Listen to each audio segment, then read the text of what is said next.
Have you ever felt like no one tells the truth about women anymore? Like every conversation is either blind worship or bitter resentment, never clarity, never honesty? Society paints women as pure, nurturing, morally superior. But what if that image is a crafted illusion? And what if one of history's most controversial philosophers saw through it over a century ago? Friedrich Nietzsche wasn't afraid to say what others wouldn't. He didn't hate women, but he refused to romanticize them. While most thinkers of his time dismissed or idealized women, Nietzsche dug deeper. He asked, what lies beneath the surface? Not what men want women to be, but what they are. Beneath the masks, beneath the ideals, beneath the roles they've been handed. And what he saw was uncomfortable, not because it was offensive, but because it was true. Nietzsche believed the relationship between men and women wasn't built on equality, nor love in the fairy tale sense, but on instinct, power, and survival. And the more you look around today, the more his vision begins to echo. This isn't about blame. It's not about exalting men or criticizing women. It's about facing a deeper truth, one that exposes the quiet forces behind gender, attraction, and control. Nietzsche didn't offer comfort. He offered clarity, and sometimes that's far more valuable. So if you're tired of the lies, if you're willing to look beyond romantic illusions and into the raw, unapologetic truth, then stay with me. Because once you understand how Nietzsche saw women, you may never see love, power, or identity the same way again. Let's begin. Nietzsche believed men don't love women, they love the idea of women, a projection, a carefully crafted illusion that makes them feel safe, inspired, even superior. He called it out for what it was, a dangerous lie, one that paints women as inherently pure, innocent, delicate, and morally exalted. But to Nietzsche, this wasn't admiration. It was self-deception. The ideal woman wasn't a reflection of reality. She was a fantasy, invented by men who couldn't face the raw, complex nature of the female spirit. Instead of embracing that complexity, men reduced women to symbols of virtue, of beauty, of emotional salvation. In doing so, they stripped women of their agency, turning them into characters in their own emotional plays. Nietzsche found this not just dishonest, but cowardly. He believed men lied to themselves because they couldn't bear the truth of what women are: instinctive, strategic, powered by a will of their own, not better, not worse, different, mysterious, not because they're unknowable, but because men choose not to know. They'd rather protect the fantasy than confront the real. To Nietzsche, this mask of idealization wasn't love, it was fear. Fear of emotional independence, fear of sexual autonomy, fear of a woman who doesn't need saving. So men dressed up their fear as worship, called it romance, and fooled even themselves.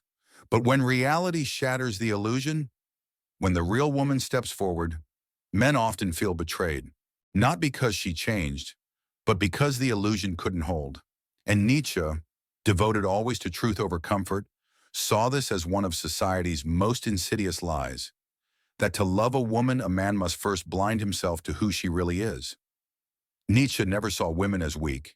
He saw them as masters of a different strength, one that doesn't roar, but whispers. While men often assert their power openly, through status, dominance, or aggression, Nietzsche believed women had developed a subtler form of control, not less powerful, just less visible. To him, it was evolutionary intelligence. For most of history, women were denied formal power. They couldn't rule empires or lead armies, so they adapted. They learned to move from the shadows, to influence through charm, seduction, and emotional precision. And while men built kingdoms with swords and speeches, women shaped the men who built those kingdoms. Nietzsche observed how women could guide without commanding, win loyalty without force, secure protection without pleading. Their power was psychological, relational, built on a deep understanding of human desire. They knew what moved men: pride, ego, lust. And they learned to move those things without a single confrontation, not out of malice, but survival.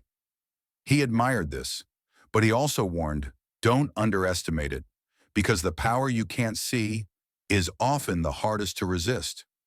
Nietzsche believed women had an instinct for strategy, a way of guiding outcomes without appearing to touch them. And in this, he saw not victims of history, but quiet tacticians within it. This wasn't flattery. It was a challenge to the naive illusions of his time, and perhaps of ours. Society cast women as passive and dependent. Nietzsche saw something else. Not fragility, but precision. Not submission, but a sharpened instinct masked in softness. He wasn't condemning them. He was articulating what most were too afraid to whisper. That in the theater of human connection, the one who holds the real power is often the one who never raises their voice. Nietzsche believed we are not driven by truth. We are driven by appearance. And in women, he saw this principle come alive. Instinct refined into performance. Not as a game, but as a necessity.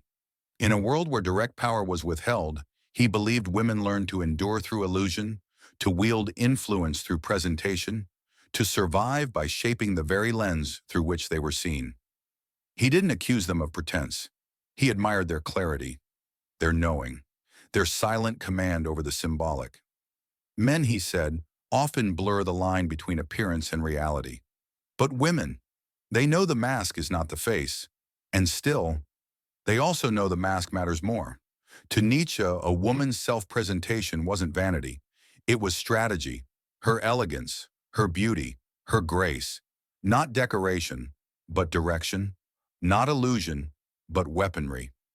In a world where a woman's value is often reduced to how she appears, she learns, early, that control over perception is control over reality. Many called it femininity. Nietzsche saw it as genius. Women, he believed, possess a deep, intuitive understanding of the symbolic. They know people don't fall for reality. They fall for the story they want reality to be. And by curating how they are seen, women do not merely exist in the world.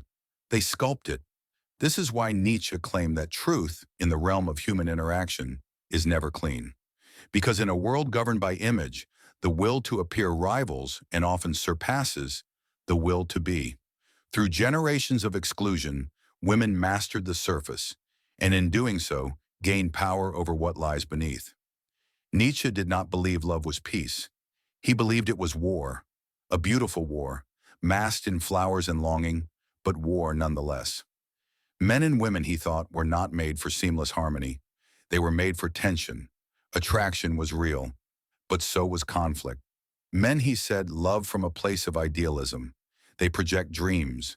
They chase salvation in the form of softness, beauty, reassurance. Women love from a deeper, more visceral instinct. For them, love is strategy, protection, advantage. Not cynically, but necessarily. These are not cold calculations, Nietzsche believed. They are biological strategies, subconscious tactics shaped by time, culture, and the will to survive. What disturbed him most wasn't this dance. It was the lie, the poetry, the soft veil draped over the chaos. Society calls it romance. He called it manipulation. Two wills colliding, two forces seeking control under the illusion of union. In this way, love was not the end of struggle. It was its most exquisite disguise. Nietzsche didn't blame women. He didn't blame men.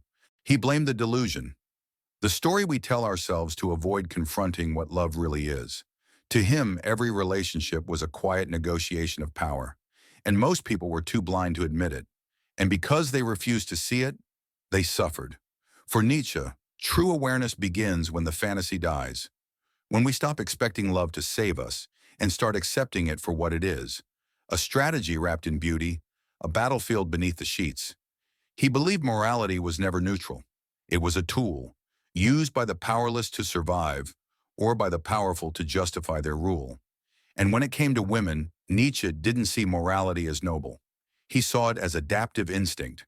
It wasn't about truth, it was about endurance. Women didn't follow morality for its ideals, but for what it allowed them to protect. In a world ruled by brute force, Nietzsche believed women turned to morality as armor.